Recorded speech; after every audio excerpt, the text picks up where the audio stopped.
Ndaramukije ndasubiye kuba ikaze mute mudukurikira ku rubuga rwa televiziyo Renaissance n'isango ry'amakuru mu Kirundi incamake ziza kuba zigize aya makuru.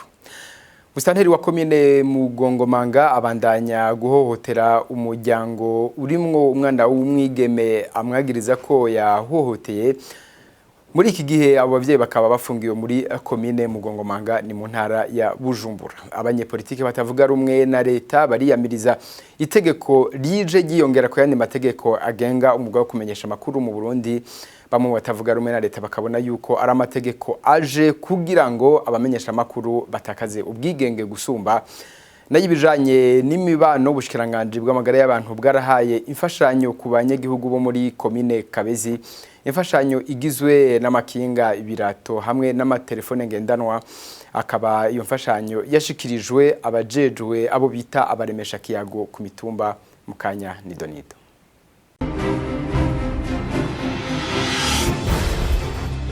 Ndasubiye kubaramutsa itegeko ritegeka ingene abamenyesha makuru bazokora mu gihe c'amatora ngo rije giyongera ku yandi mategeko menshi agengwa mu bwawo kumenyesha makuru mu Burundi. Umugambwe Hanak uratewa amakenga ariko n'ingingo igira 10 ibuza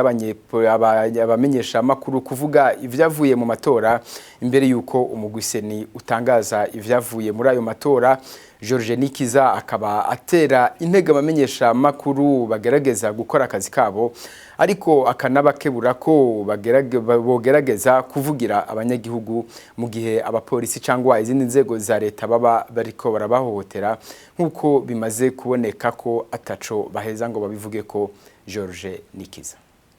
ubwo rwandiko ruje nk'ikintu ciyongera ku yandi mategeko asanzwe ariho umuntu akibaza ati none akarusho ngo waruzanye n'akahe, kuko umuntu abiravye umenga cane birimo ni byiza byasaba journaliste gukora akazi kabo nk'uko amategeko abitekanya cane yasanzwe ariho, ariko hariho igice c'10 basaba yuko batohirahira ngo bavuge byavuye mu matora batabihawe n'umugwiseni. Jewe niho mvuga yuko umenga haragahaze, kuko nta muntu n'umwe yadusigurira capfuye igihe abamenyesha makuru bavuga ibivuye mu matora ikibiriraho, kuko nivyo nanone bifasha byerekana yuko amatora aragenda neza, ariko kurindira ko umugwiseni ubanza kubivuga umenga hari ikintu biyotsa. Ico kintu biyotsa rero bazohava bakora kizohava kiba cohava kikaba abajournaliste babivuze nico umuntu yobaza ntico bari giki. Ubundi bwobwo twovuga yuko irya tegeko ari ikintu gisa n'iciyongereye umenga nta kamaro gisanzwe cohava kizana hejuru y'amategeko dusanzwe dufise mu gihugu agenga umwuga wo kumenyesha amakuru. Haragahaze cane ku nkuru kuko tuma tubivuga zijanye no gusindikaza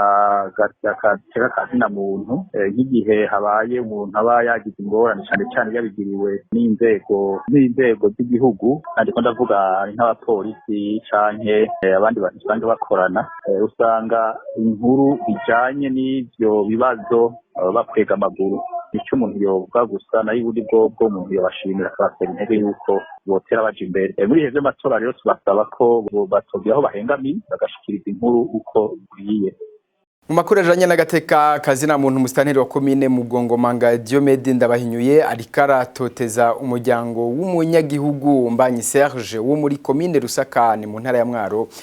Inyuma yo kuboreza igufu mwigeme wo muri uwo muryango Yvette Iradukunda mu kwezi guheze, ubu naho abavyeyi biwe baratawe mu gasho ka komine Mugongomanga bazira ko bituye inama mpanuzwa jambo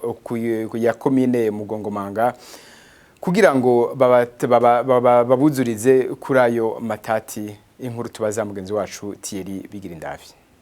Vyose vyatanguye kwa 22 Nyakanga umwaka wa 2019. Musitanteri wa komine Mugongomanga Diomede Ndabahinyuye yagiye kuguruza mu ijoro mu kabare kitwa Biyunze karahitwa mu Ijenda ku mugwa mukuru wa komine Mugongomanga. Hari nk'igihe c'isaha 4 z'ijoro. Imbere mu kabare hari yabigeme babiri basanzwe bakora muri ako kabare. Abo bigeme ntibashotse bitaba musitanteri. Imvo yatuma bateba kumwitaba kwari ugutinya uwo mutware kuko yaramaze kuza kuguruza arondera kuryosha umwigeme muri abo babiri bahakorera yitwa Yvette Iradukunda mu kumurisha umunyenga mu modoka ya komine ariko uwo mwigeme w'imyaka 26 akiyankira ibitaryoheye na gato uwo mutegetsi muri komine Mugongomanga uwo munsi rero yaraje ubugira kabiri Yvette na mugenzi we babonye aguma dodora barahavuye barajya umutima amenyo baramwitaba Yvette niwe yagiye kugurura acugurura Mustanteri Diomede n'ishavu ryinshi yaciye asimbira kuri uwo mwigeme amukubita amakofa 3 ayo makofa amusekanya n'uruhome agwa hasi Mustanteri abona kumukubita neza aryamye hasi atinyagaza amusigara kiruruma ari karaboroga arigira abaje gutabara nibo bateruye Yvette bamujana mu bitaro vyo mwijenda abavyeyi b'uwo mwigeme ari ku musego niko kwitwarira uwo mutegetsi mu nama mpanuzwa jambo ya komine Mustanteri abonye uwo muryango wubahutse gukura ururimi mu kanwa yaciye amera nk'ingwe yibonye ko amaraso acatanguranya yabona kugutoteza uwo muryango kwigenekezo rya 9 gitugutu n'umwaka niho Mustanteri yagomorera ingabo ziwe z'abapolisi kuri uwo muryango babatera kuri urwo rwabo ruri muri komine Rusaka mu ntara ya Mwaro bashitse ku muhana w'uwo muryango igihe cy'isaha 10 z'igitondo baca bafata abavyeyi ba Yvette Iradukunda papa wiwe Mbanye Sergio hamwe na mama wiwe Neserate Ndayisaba baburiza imodoka y'igipolisi batwara amaguru adakora hasi babaterera mu gashoka komine Mugongomanga babagiriza kwambika ibara Mustanteri Ndabahinyuye Diomede bukeye kabiri kuva kwa 11 gitugutu abandi banyagihugu babiri baho muri komine Mugongomanga batangura gutotezwa abona bakaba ari witwa Aimable Nkuri hamwe na Jean Claude Ndagijimana uwo batoteza yari Mustanteri wa komine Mugongomanga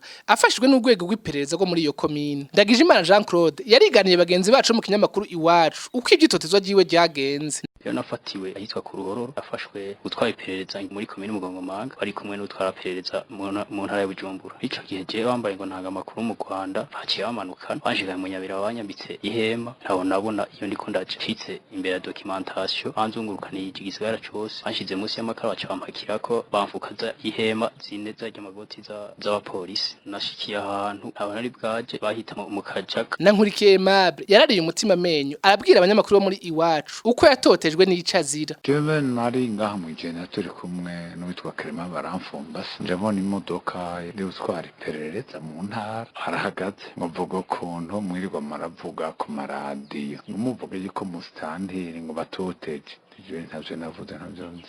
mu imangurira ndurira niyo hagira heze umwanya mutari muto muremure barantwara amatware perereza arambwira ngo akarimi kawe ngo uzokazira ngo abana bawe ngo uzobatari imfuvyi mu nyuma arandekura ariko ikibazo nyamukuru cari gihagaze n'ikibazo nabarije mu nama ya bose igishwe na Mustanteri na mugenti Mustanteri ko ibyo byose bariko bikwagiriza byagiriza je ntibarizwa komise ntibyagiriza urucankuri ntaho bakwagirije bitwarire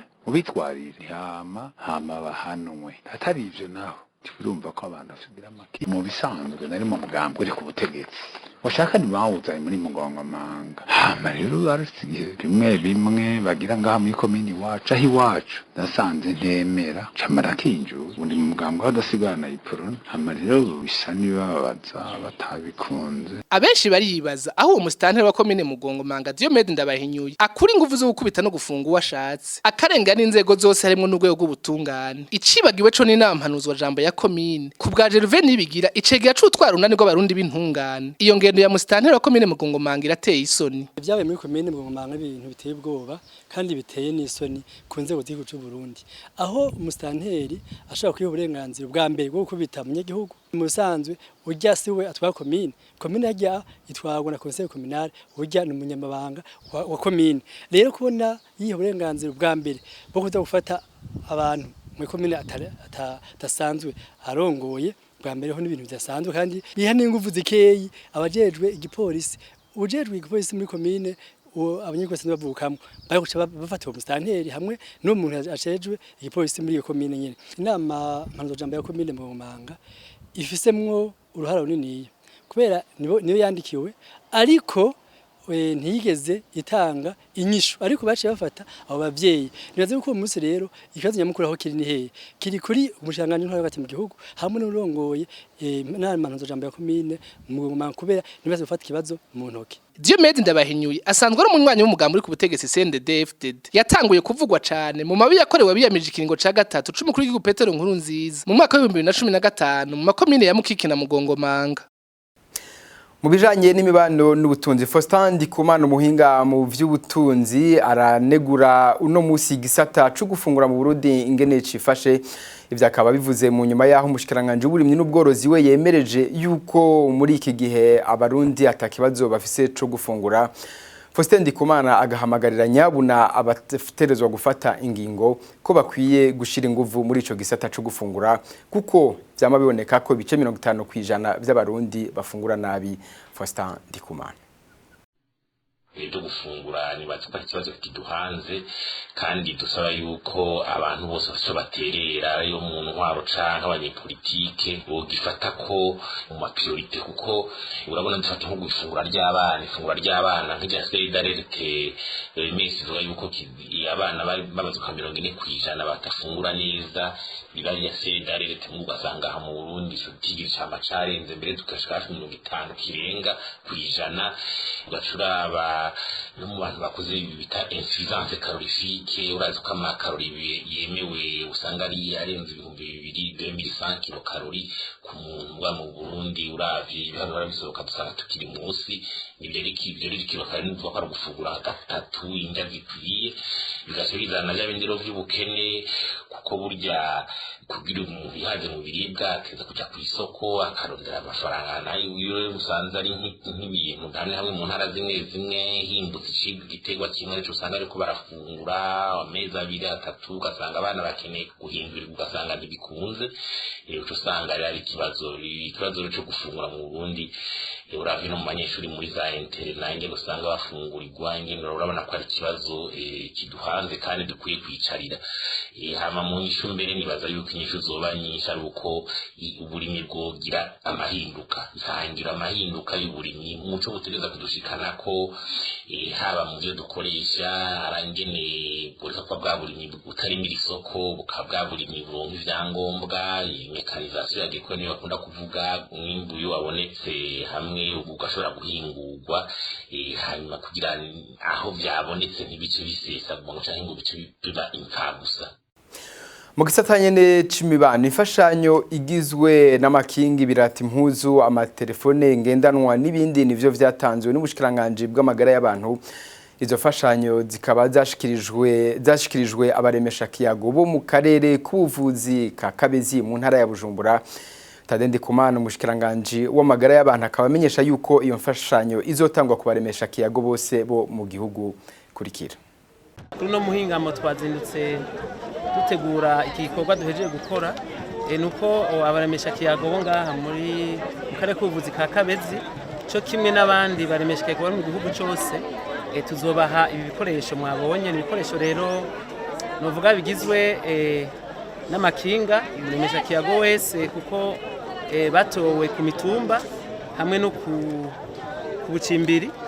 n'abantu rero bizewe n'abene gihugu kugira ngo bafashe ubushikiranganje bw'amagara y'abene gihugu kugira ngo baremeshe abandi bene gihugu bigishe kugira isuku bigishe gukinga ingwara zitandukanye na cyane cyane bigishe abene gihugu kwijukira gucandagisha ibibondo rero tuzobitanga mu gihugu cyose ni ibintu bitari bike harimo amakinga kuko mwabibonye akabamwo novuga itoroshi rikoreshwa n'umuco harimo n'amatelefone hakabamo n'ibindi bikoresho byinshi harimo kubera ari gihe cy'imvura harimo amakoti arinda imvura harimo amabotine hakabamwo n'amarogisi kuraba ingene amagara y'abene gihugu ameze eka mbere bizotuma nayo matelefone bashobora kuganira bamesha kiyago natwe bakadutelefona bakatubwira harabaye ikibazo hagati mu gihugu kijanye n'amagara y'abantu nuko rero twaje kugira ngo dutangure kubitanga aha ni ngaha mu Kabezi tuzoja muri bwose bw'ubuvuzi ku 47 rero nabaremesha kiyago bazoronka aya makinga bashika barenga 12,000 bizofasha rero kugira ngo abene gihugu bonyene ikibazo c'amagara yabo gifate mu minwe kugira ngo hariya ku mitumba hagize ikibazo badutera kamo kandi batera kamo ku mavuriro bababwira ibibazo bihari kugira ngo twese dushitse hamwe dushobore gutuma amagara y'abene gihugu muri rusange agenda neza. Turangiriza amakuru mu gisata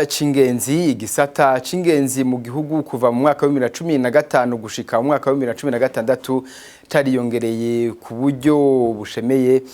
amafaranga angana n'imiliyaridi 3 akaba ariyo yinjijwe muri ico gisata. Umushikiranganje Jean Marie Niyokindi akaba amenyesha yuko ivyo bishimishije muri ico gisata kurikira. Ibitigiri vy'ingenzi zinjira mu gihugu ku mwaka abo twita ingenzi bagera mu bihumbi 2014 bagera ku bihumbi 235 n'amajana 662 mu bihumbi 2015 baramanutse bagera ku bihumbi 131